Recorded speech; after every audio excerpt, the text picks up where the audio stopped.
Satu pandangan yang sering berlegar di dalam kotak minda sebahagian besar ahli masyarakat kita adalah bagaimana kumpulan pendatang dilihat lebih berjaya berbanding warga tempatan. Dakwaan ini mampu menimbulkan stigma negatif di kalangan mereka yang berpegang kepadanya. Persoalannya, adakah semua stigma yang ada hanyalah stereotip tanpa bukti, tapi ia dimainkan bagi mengapi-apikan sentimen di kalangan sesetengah kelompok masyarakat? Atau memang benar ada asasnya di sebalik persepsi popular ini? Pernahkah anda tertanya kenapa ada pendatang mampu bergerak lebih lancar, lebih pantas sehingga lebih berjaya di Malaysia berbanding dengan anda yang mempunyai status kerakyatan penuh warga negara Malaysia? Mari kita sama-sama pahami asas persepsi ini. Dalam video kali ini, mari kita sama-sama pahami kenapa hal ini boleh terjadi.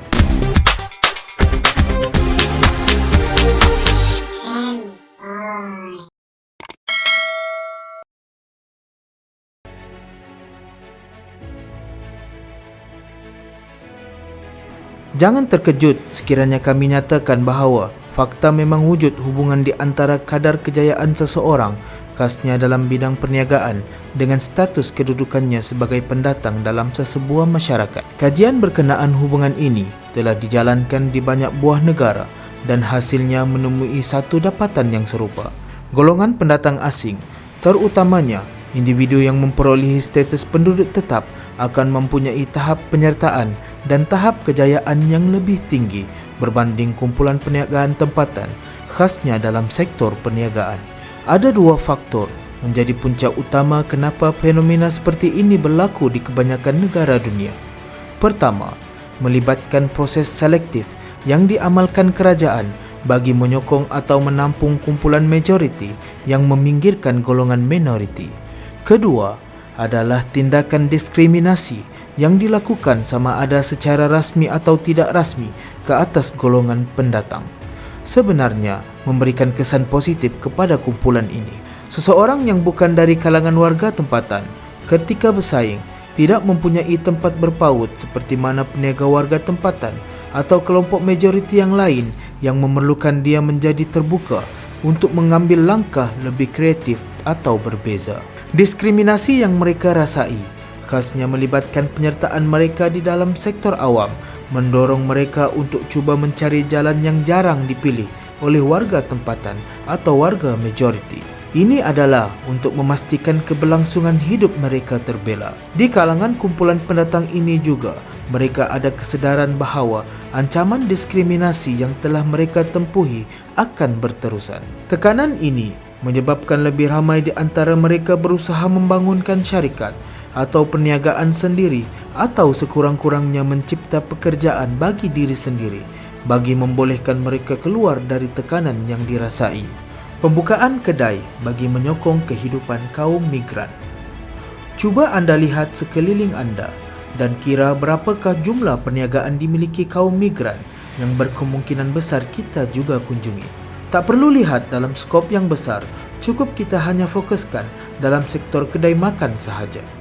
Kita di Malaysia sudah sebati dengan restoran Mama atau India Muslim yang asal usulnya dimulakan oleh kaum pendatang dari tanah besar India satu masa dahulu.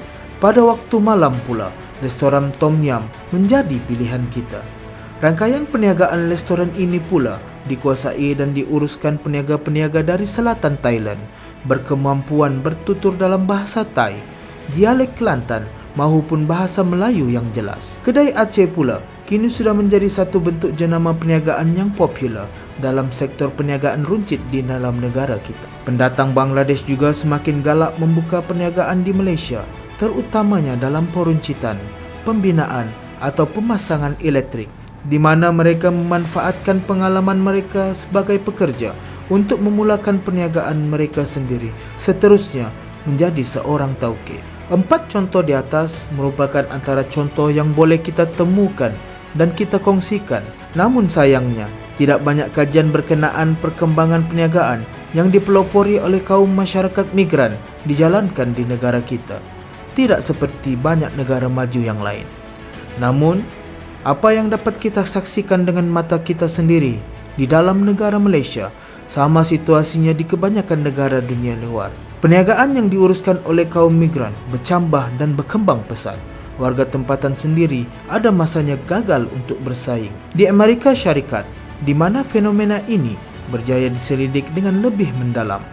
Mereka berjaya merungkaikan dengan terperinci faktor dan punca kenapa situasi begini sering berlaku. Fobia masyarakat terhadap pengaruh minoriti dan pendatang.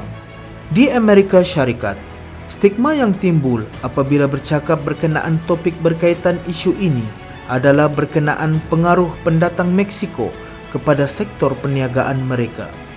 Kehadiran orang Meksiko sama ada sebagai pemohon status penduduk tetap ataupun pendatang tanpa izin dilihat oleh sebahagian besar masyarakat Amerika Syarikat sebagai ancaman kepada kelangsungan hidup mereka. Mereka yang memegang pendapat ini melihat kehadiran pendatang asing menutup peluang pekerjaan warga tempatan, ekoran permintaan gaji yang lebih rendah, serta kemampuan untuk bekerja dengan lebih berat. Mirip situasi dengan kita di Malaysia. Walaupun demikian, kumpulan migran juga telah dibuktikan merupakan tulang belakang ekonomi Amerika Syarikat, di mana kadar penglibatan migran sangat tinggi dalam bidang perniagaan, khususnya dalam pembukaan perniagaan baru atau startup. Dalam erti kata lain, kedatangan kumpulan pendatang ke dalam ekosistem ekonomi Amerika Syarikat secara tidak langsung menyumbang kepada pembukaan lebih banyak peluang pekerjaan kepada golongan tempatan. Di Amerika juga, kadar penyertaan migran khususnya ke dalam sektor perniagaan 2 kali lebih tinggi berbanding warga tempatan. Secara statistiknya, kumpulan pendatang di sana walaupun hanya meliputi 13% daripada jumlah populasi, namun mereka mampu menyumbang kepada pembukaan 27.5% bentuk perniagaan yang sedang berjalan. Jika kita lihat nama ahli perniagaan terkenal dunia yang bertapak di Amerika Syarikat, kebanyakannya adalah dari golongan migran atau anak kepada migran. Elon Musk misalnya merupakan anak kepada pasangan dari Afrika Selatan, memegang status kewarganegaraan Kanada. Sergey Brin, pengasas kepada syarikat teknologi gergasi Google,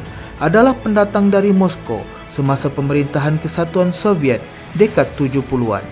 Dia dan keluarganya melarikan diri dari negara asal ekoran daripada ancaman terhadap identiti mereka sebagai individu Yahudi. Pengasas kepada aplikasi WhatsApp, Jen Kaum, lahir di Kiev, Ukraine, sebelum mengikut keluarganya berhijrah ke Amerika Syarikat pada tahun 1992, menyarai hidup sebagai tukang cuci di kedai runcit pada awal kehadiran mereka di sana. Ada ramai lagi pendatang atau anak pendatang yang berjaya dan kini dikenali di serata dunia. Persoalannya, kenapa kadar kejayaan mereka lebih tinggi berbanding orang biasa di sana? Kenapa golongan pendatang lebih berjaya? Seperti yang sudah kita sebutkan lebih awal tadi, sistem yang mengenepikan pendatang serta diskriminasi yang telah mereka lalui sebagai individu merupakan 2 faktor utama mendorong golongan pendatang mencuba sesuatu di luar kebiasaan mereka. Walaupun begitu, mereka dibuktikan turut mempunyai kelebihan yang tidak ada pada masyarakat biasa, yaitu pengalaman hidup dalam pelbagai budaya. Kemahiran itu adalah kemampuan utama yang membolehkan individu pendatang memiliki kemahiran lebih tinggi dalam mengenal pasti apakah model atau bentuk perniagaan baru yang perlu diwujudkan bagi memenuhi satu kelompokan dalam masyarakat. Mereka tidak takut mengambil risiko disebabkan pengalaman mereka melihat perkara yang berbeza, tradisi yang baru, corak hidup yang berlainan, kaedah komunikasi yang asing pada mereka, serta didedahkan kepada proses arbitrasi ilmu pengetahuan secara abnormal berbanding mereka yang duduk diam dalam satu bentuk masyarakat sahaja. Dalam erti kata lain, jauh kena berjalan akan berubah luas pandangan mereka. Walaupun begitu, janganlah kita di Malaysia berasa malu pula dengan situasi ini, sehingga kita sanggup memburukkan diri kita, bangsa kita atau negara kita hanya kerana pendatang asing yang hadir di Malaysia boleh berjaya lebih baik daripada kita. Situasi ini berlaku di mana-mana. Individu ke-40 terkaya di Singapura adalah seorang penduduk tetap kelahiran Bangladesh bernama Muhammad Aziz Khan, terlibat dalam konglomerat gergasi menghasilkan janaan kuasa, kabel optik fiber dan juga hartanah. Keluarga terkaya di Thailand iaitu keluarga Charavanon yang menjalankan perusahaan ternakan daging berasal dari Santau, China. Mereka memilih untuk lari ke Siam sekitar tahun 1924 selepas kawasan asal mereka seringkali musnah diserang ribut taufan. Kisah tular berkenaan seorang lelaki Bangladesh yang mampu memiliki sebuah rumah 3 tingkat di negara asalnya hasil kerja keras di Singapura dengan gaji sekitar $3,000 Singapura. Kisah ini telah mendapat reaksi yang pelbagai oleh warga republik tersebut.